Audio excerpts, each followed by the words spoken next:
how do you brand your Instagram feed? Not just make it look pretty and aesthetic, brand it. There is a difference. Hello, if you're new here, welcome. My name is Kinsey. I am the brand and web designer behind Kinsey Green Design. And if you're not new, welcome back. Today we're going to be talking about different things that you can do when it comes to actually branding your Instagram feed and your Instagram page. So let's jump right into it.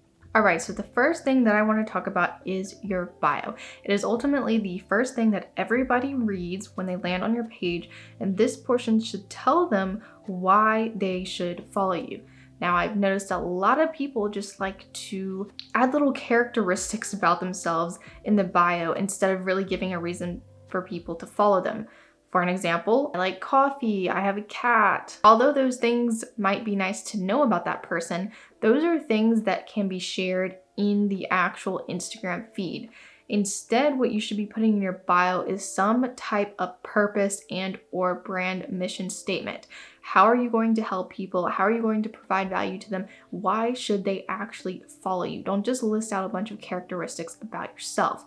And if you have issues coming up with what you can actually put there, I do have another video on my channel about how to create your own brand mission statement with a tutorial that walks you through exactly how to do that. Next, let's talk about your name. Now, your username and your Instagram handle can be different from the actual name that's above the bio on your page. This name should tell something about what you do and or have to offer. So instead of just listing out your full name, try to incorporate key terms that describe what your page is about. This can help with your reach on Instagram, as well as better attracting the types of people that you want to your page. Next, let's talk about brand colors. You should at least have somewhat of an idea of the audience that you're trying to attract, and your brand mission statement should directly resonate with those people, but also your brand colors. Now, if you don't know much about color psychology, I do recommend doing a little bit of research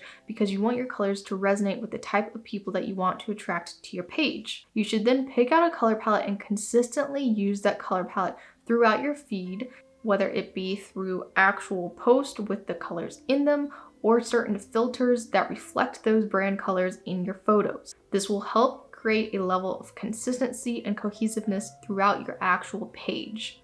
Next, let's talk about the highlight covers. Your highlight covers give a further overview about your page and what people are actually going to find once they start following you. This is where you can showcase testimonials, services, behind the scenes, all sorts of different things that relate to the type of content you're going to be creating.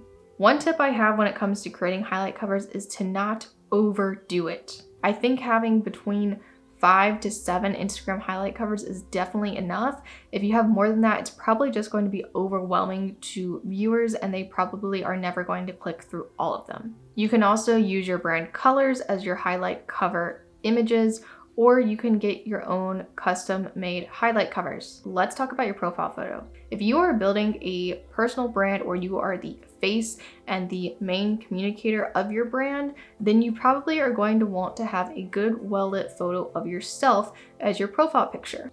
On the other hand, if you are building more of an agency or a company, or you don't want to be the main focal point of your brand, it might be ideal to use your logo as your profile photo.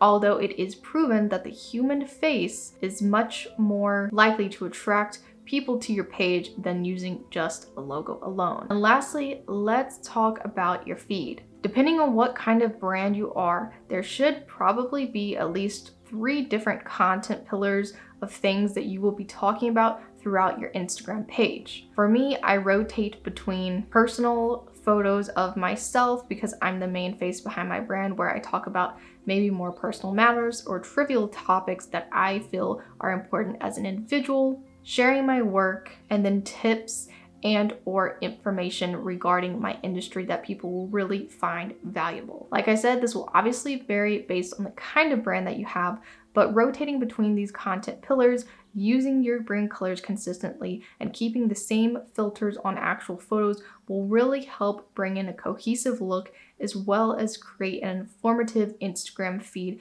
that tells people a little bit about what you have to offer before they actually go into the captions and start reading further about the content that's presented on your page. I'd also like to note, if you do plan to post reels, you might want to make your own branded reel covers with your brand colors and brand fonts.